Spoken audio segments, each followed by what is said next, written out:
Hello, Gibsonville families. On Saturday morning, one of my favorite things to do is to read a book. And today, I would like to share one of those books with you. The book is entitled Larry Gets Lost in Chicago. I hope you enjoy it. Larry Gets Lost in Chicago.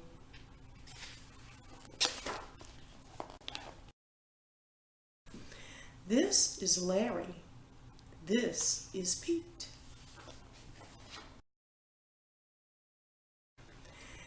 They rode on a train, each one in his seat.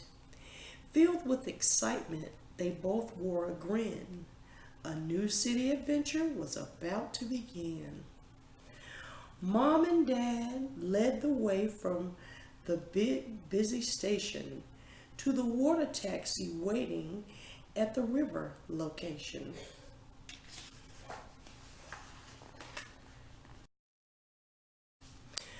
Through the heart of the city, a river flowed. The water taxi made it seem like a regular road. Under several bridges, Pete and Larry passed. With no red lights, they traveled quite fast.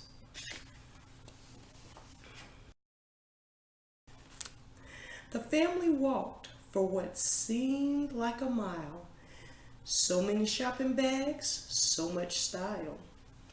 Larry watched a man make hot dogs with all kinds of stuff. With toppings so high, would one bun be enough? Mustard and relish on every one, tomatoes and peppers in a seeded bun. Celery salt, but no ketchup, was the final touch. Larry was sure Pete couldn't eat that much.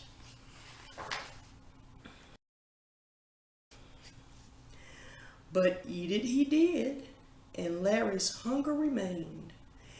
Larry knew not to beg. That was how he was trained. He tried to forget his tummy frustration as the family arrived at the railway station. Larry led them all up. He climbs stair after stair. In this part of town, trains are up in the air.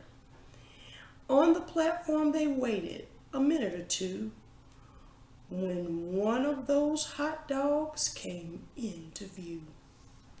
Larry pounced on it, happy to finally eat, but in the time that it took,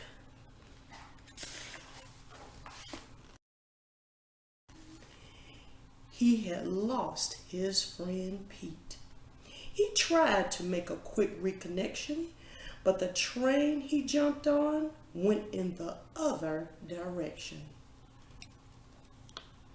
He was soon happy to get out, being packed in so tight. Something big was happening at this round building site. Could one of these people in bright blue caps tell him he could go to find Pete, perhaps?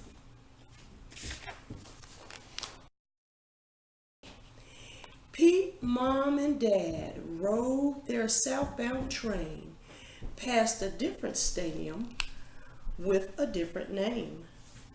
They saw trains that were big and planes that were small, but their search for Larry turned up nothing at all.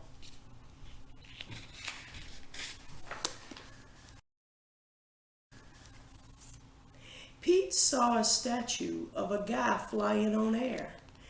Larry loved to play ball, but the pup wasn't there.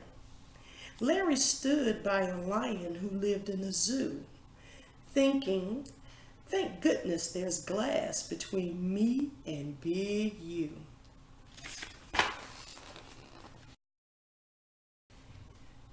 He found a lake shoreline and ran on the sand.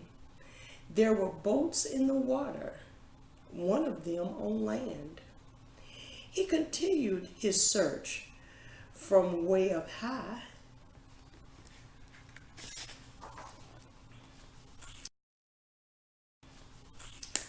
but he could not see his friend from his place in the sky.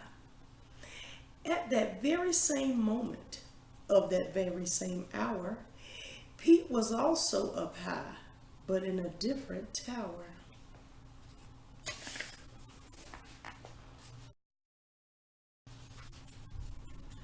No help from a giant who had nothing to say, nor from the strange looking woman who pointed both ways.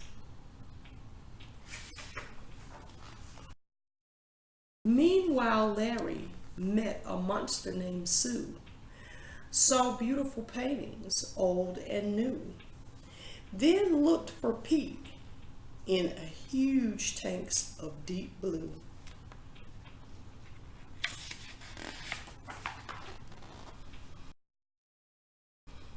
Larry passed around building, but stayed far away. He heard people saying that that's where bears play.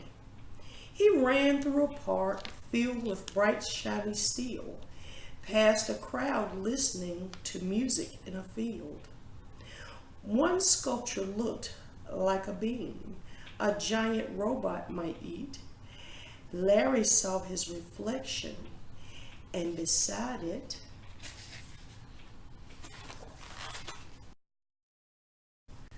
was Pete.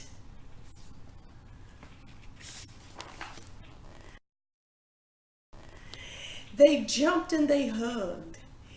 He wasn't lost anymore. Then Pete saw something they both could explore. Two giant faces smiled at them, blinking their eyes. Pete and Larry moved close and got a soaking surprise. They passed another fountain as they left this fun place, but this time kept their distance just in case.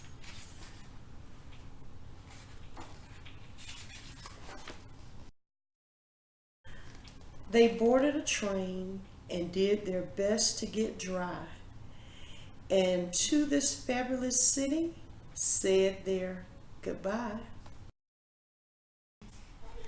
I hope you enjoyed the book.